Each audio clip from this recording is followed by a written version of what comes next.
Au sommaire de notre émission de ce soir, nous aurons à l'affiche Seth Kandou, un entraîneur congolais vivant en Belgique qui nous parle de son centre de formation pour les jeunes. Ensuite, nous suivrons un résumé des joueurs congolais évoluant dans le championnat belge de première division. Diasco News de ce numéro sera consacré à Dieu merci Mbokani, qui nous parlera de sa situation en Ukraine. Notre face-à-face d'aujourd'hui sera consacré à Niskins Kebano, qui nous parle à cœur ouvert. Spécial Europa League, avec un résumé des différents matchs joués par les Congolais. 1. En Hollande, PEC Zol contre Spark, avec un but de Jordan Lukoki. 2. Turquie, Karbuspor contre Saint-Étienne, avec Koumbé buteur et Mabia la capitaine. Enfin, le grand format d'aujourd'hui sera consacré au match du championnat de Belgique opposant le Sporting d'Anderlecht au Sporting de Charleroi.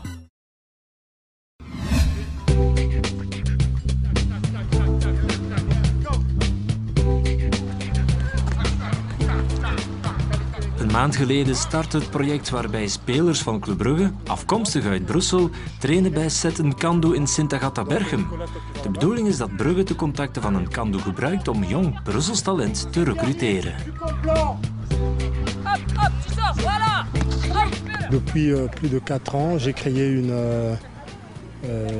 une ASBL de football, essentiellement basée sur des stages, des entraînements spécifiques et du perfectionnement technique. Enchaînez, contrôle, enchaînez, engagez, engage, hey! Bruges s'installe à Bruxelles via notre académie dans un partenariat. Et nous, on a déjà d'excellents joueurs.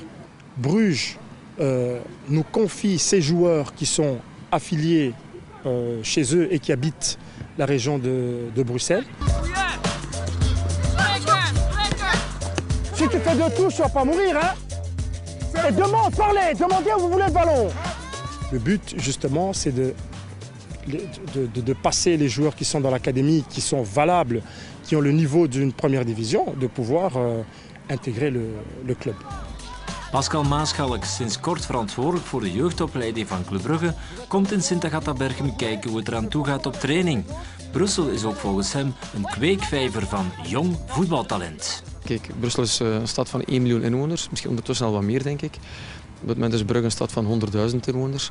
Dus er is 10 keer meer talent, statistisch gezien, in Brussel. En we willen ook jongens bereiken hier die niet de kans gekregen hebben tot nu toe om hun talent te tonen. En die willen we graag overhalen om bij ons te komen voetballen. Ook ex-Anderlecht en Standaard-speler Andrea Mutombo, die momenteel actief is bij Sint-Truiden, komt altijd helpen als hij tijd heeft. Je vais toujours donner un coup de main. Quand j'ai le temps libre, je vais aider à entraîner les plus jeunes. Parce qu'il y a des très gros talents aussi ici qui peuvent sortir et faire encore plus que nous. Parce que nous, on a été au début de la chose. On n'avait pas toute cette organisation avec un gros club derrière comme Bruges, tout ça. Donc ça fait toujours plaisir de voir des plus jeunes que nous qui viennent aussi issus un peu des quartiers, qu'on peut aider à sortir et voilà. Mutombo geniet ervan om met de jeugd te werken. De diversiteit van de spelersgroep heeft volgens hem alleen maar voordelen. Bruxelles, c'est pas wallon, c'est pas flamand. Bruxelles, c'est wallon, flamand, congolais, marocain, turc, albanais, espagnol, italien. C'est ça Bruxelles, c'est pas. Donc la mixité de culture, ça fait que il y a des rivalités positives qui font que et voilà, ça regorge que le talent et il faut savoir les exploiter maintenant. De samenwerking tussen club en een Kandou lijkt heel vlot te lopen. Toch zijn er niet direct plannen om uit te breiden.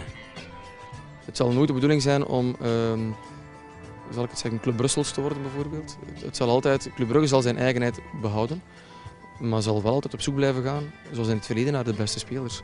Brièvement, le but du football street intelligent, c'est de prendre des gamins de tous les horizons et de les emmener au niveau footballistique. Met zijn trainersdiploma zou Seth Kandou ook een ploeg op hoog niveau kunnen trainen. Toch is hij dat niet direct van plan. J'ai une forte envie et une ambition de quand même former des joueurs, de leur inculquer une certaine façon de vivre le professionnalisme et Voilà, pour le moment, je me sens vraiment bien à pouvoir former des joueurs capables d'intégrer le plus haut niveau. 4, bien, 5, c'est bien. Un coup franc plein axe pour le cercle. On joue depuis 13 minutes et c'est puissant et c'est dans les mains de Matthew Ryan qui a bien failli relâcher ce ballon. On va revoir ça. C'est Sukuta qui a donné ça et Ryan qui a bien du mal à contrôler. 21 minutes de jeu, un coup franc très intéressant pour le club de Bruges qui jusqu'ici n'a marqué que sur phase arrêtée. Alors peut-être encore cette fois-ci, non, parce qu'il y a Werner pour détourner des points. Ce coup franc de Castillo. Vasquez et Deboc qui est venu dédoubler le flanc et le centre il est pas mal. Repoussé. Et Meunier a tenté la reprise acrobatique et ça traîne toujours dans le rectangle. Et maintenant, on réclame une faute là sur Storm. C'est toujours pas terminé. Castillo, et voilà l'ouverture du score. 29 minutes de jeu. Castillo, son 3e but depuis le début de la saison. Alors, on ne va pas dire qu'on est surpris par l'ouverture du score du club. Puisque les hommes de Michel Prudhomme dominent largement cette partie. Le cercle n'a pas voix au chapitre. Et Castillo, lui, la met au fond pour ce 0-1. Tout à fait mérité. Le club de Bruges se balade face à son voisin.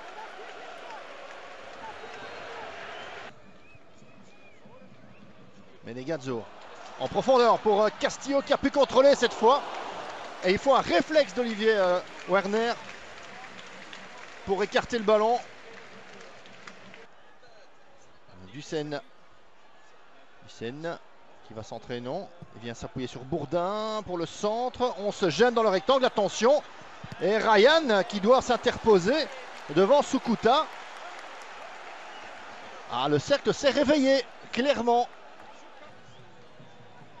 Menegazzo. Jorgensen, mauvaise passe. Et ça profite à Bacelic. Qui va isoler Kabananga. Entre les jambes de Matthew Ryan. Eh bien, c'est ce qui s'appelle de l'efficacité. Rares ont été les occasions du cercle ce soir. Mais celle-ci, elle est au fond. 65e minute et il n'y a pas de hors-jeu. En tout cas, pas de Kabananga. Qui s'en va battre Matthew Ryan. Ça, c'est du 100% pour le cercle. Il a fallu une mauvaise passe dans l'axe au milieu. Et le reste a été très vite. Remet un petit peu n'importe comment dans le paquet. Mais ça profite au club. Et notamment à Castillo et Lestienne qui sont partis vers le but. Castillo à côté. Alors là, évidemment, ça c'était l'occasion. 3 étoiles. Michel Prudhomme est absolument furieux. Diasco Foot Jeu Concours. Quel ancien joueur d'Anderlecht, d'origine congolaise, joue actuellement en Ukraine? 1. Matumo Narum. 2. Linel Kitambala. 3. Dieu merci Mbokani. Pour répondre à la question, envoyez un SMS au numéro suivant: 00 243 89 11 21 760. Le premier gagnant recevra un maillot dédicacé du capitaine des Léopards Youssouf Moulumbu. Et les 2 deuxièmes gagnants gagneront un billet pour assister au match de leur choix. On a fait un très bon match aujourd'hui. Je pense qu'on voulait gagner aujourd'hui parce qu'on a créé beaucoup d'occasions aujourd'hui. Bon, malheureusement, on a fait match nul. Ça arrive parce qu'on avait fait des erreurs en match en aller. On avait perdu 2-0. C'est pour cela aujourd'hui, on est éliminé. Je viens de la suspension et j'étais aussi blessé aussi pendant quelques temps à les stages aussi. C'est pour cela que j'ai joué un peu 20 minutes parce que je ne voulais même pas jouer pour aujourd'hui. Bon, j'avais dit au coach, je peux jouer pour aider l'équipe. La trêve a été longue, vous n'aviez plus joué de match officiel depuis décembre. Ça explique aussi le manque de rythme au match aller contre Valence. Ouais, mais c'est plus difficile toi-même, tu sais, maintenant il y a un peu de problème là-bas. Parce que ça fait déjà décembre que j'ai joué jusqu'à aujourd'hui. C'est un peu difficile pour prendre le rythme, mais j'espère qu'on doit encore travailler pendant les entraînements pour le championnat. problèmes politiques qu'il y a eu en Ukraine, comment on a ressenti ça à l'intérieur du groupe? Ouais, pour nous, on était en stage avec les problèmes là. Bon, moi, je ne sais rien des politiques. Bon, j'espère si ça continue comme ça. Pour moi, bon, je vais demander au président des partis parce que je ne peux pas rester comme ça sans jouer pendant déjà 3 mois.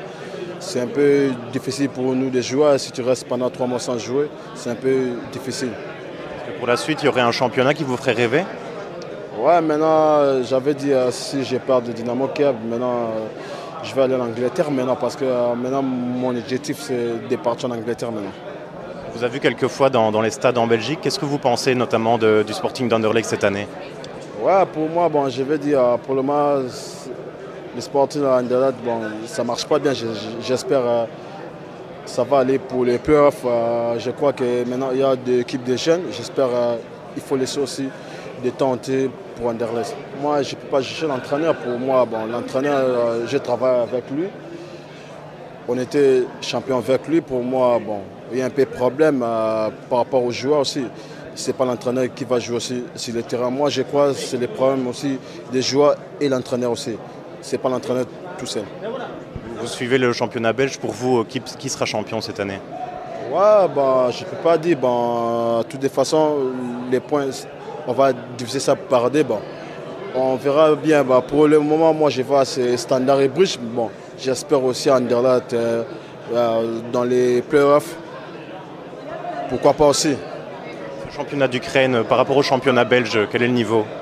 Bon, je vais dire par rapport à la Belge, ici à Ukraine, c'est un peu difficile par rapport à la Belgique. Maintenant, quand tu vois le championnat belge, c'est un peu nul par rapport à Ukraine. Parce que quand tu regardes des clubs ici en Ukraine, comme des Shakhtar, des Dnipro, des Metallic, tu vois, c'est des grands clubs. J'espère pour moi, tu vois, maintenant, je pense maintenant à travailler dur pour que l'année prochaine, je parte dans un grand club.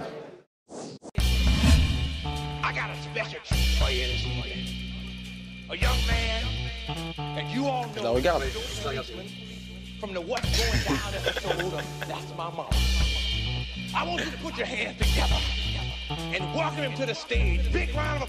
Tu viens de passer tes 3 premiers mois au Sporting de Charleroi. Tout se passe comme tu l'avais envisagé? Le fait qu'il y ait des joueurs qui parlent français et autant de français, ça permet d'accélérer mon intégration. Donc voilà pourquoi aujourd'hui je suis bien intégré. Mais avant de venir, tu connaissais déjà bien la Belgique? Oui, je connaissais déjà bien la Belgique pour y être déjà venu à maintes reprises. C'est vrai que j'ai beaucoup de familles ici, notamment à Courcelles, pas très loin, Nivelles aussi, Bruxelles et aussi en Flandre. Donc ouais, je savais où je mettais les pieds. C'est une grande famille donc? Ouais, une famille nombreuse. Tu as donc été formé là-bas au Paris Saint-Germain. Ce sont les meilleurs souvenirs de ta carrière, ça, pour l'instant? Bah, pour l'instant, ouais. Hormis les matchs de Ligue 1, de Coupe, les matchs de Coupe d'Europe, ça a été aussi des bons matchs contre des bonnes équipes. Aussi les tournois que j'ai fait avec le PSG. On a joué contre le Milan AC, Boca Juniors, Benfica, c'est des belles équipes. Donc c'était des bons matchs à jouer. Ouais, c'est pour l'instant mes meilleurs matchs jusqu'à là.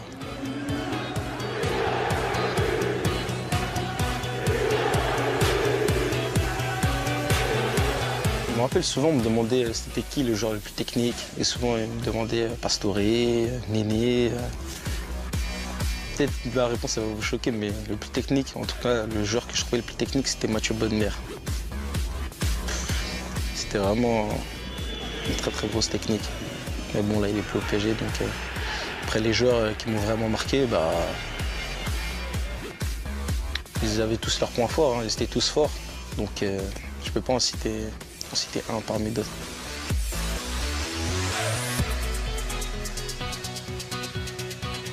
J'ai lu que tu étais encore vraiment pote avec Sakho, qui est parti maintenant à Liverpool, c'est vrai? Ouais, de temps en temps, des textos par-ci par-là. Momo Sissoko aussi.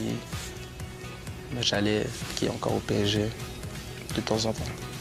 Quand tu as vu Sakho marquer les 2 buts pour l'équipe de France face à l'Ukraine, tu as fait des bons alors?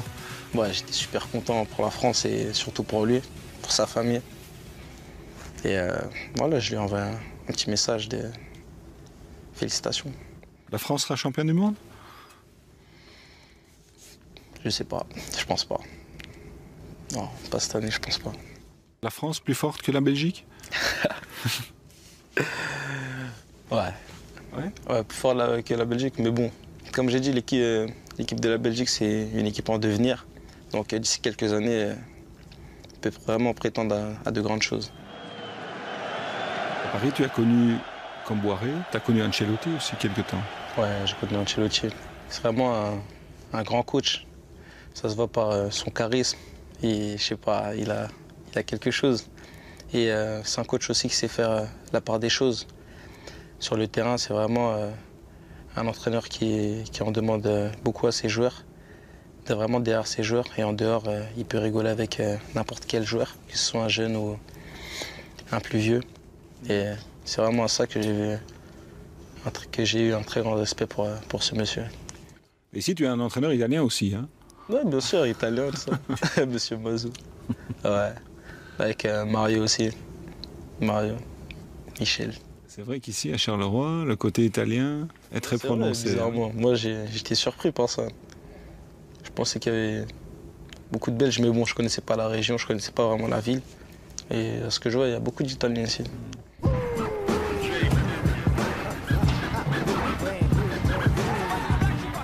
Le Parc des Princes, Carlo. Ouais. La victoire contre le Sporting Anderlecht, tu as été déterminant dans ce match-là. Donc pour l'instant, c'est ton meilleur souvenir ici en Belgique? Bien sûr, c'est mon meilleur souvenir. Milicevic. Oh, c'est goal! Incroyable. C'est 2-0. Kebano. Toute la ferveur qu'il y avait autour de ce match aussi, elle était importante. La semaine qui a précédé le match, on en parlait déjà énormément. Et voilà, le fait de battre une équipe du top 6, ça fait vraiment plaisir. Là, il est en confiance, hein, Kebano. Il aurait pu laisser ce ballon à Paulet, pas question. Je m'en charge, dit-il.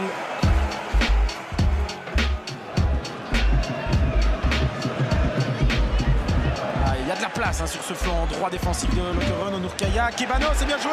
C'est l'ouverture du score pour Charleroi. Neskens Kebano. Tu es un joueur de foot technique, tu aimes le ballon, ça se sent, ça se voit. Tu peux pas vivre sans foot, j'imagine.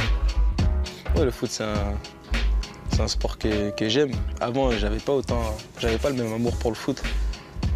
On va dire, c'est mon père qui m'a mis le pied à l'étrier. Tu as donné le virus. Voilà. Il était vraiment fan de foot. Moi, j'étais plus passionné par la bagarre. Et donc, tout petit, j'ai commencé par faire du judo. Et après, au judo, j'ai arrêté. Mon père m'a inscrit au foot. Et suite à cette inscription, voilà, ma passion pour le foot s'est développée et j'ai pas arrêté.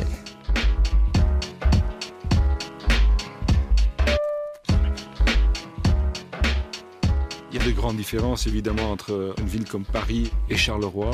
Avantages et inconvénients de vivre ici? Avantages et inconvénients?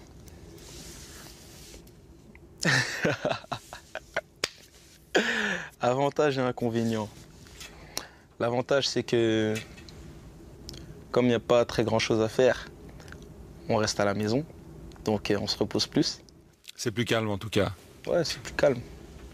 Enfin, certaines personnes en venant ici m'ont dit que Charleroi c'était une ville un peu spéciale. Mais bon, je vois rien de spécial. Enfin, spécial dans le sens négatif, quoi. Et les inconvénients, il n'y a pas d'inconvénients. Je n'ai pas trouvé. Donc tu as fait le bon choix alors, vraiment. On va dire ça. Tu es presque devenu un vrai Carolo. Ouais. Presque.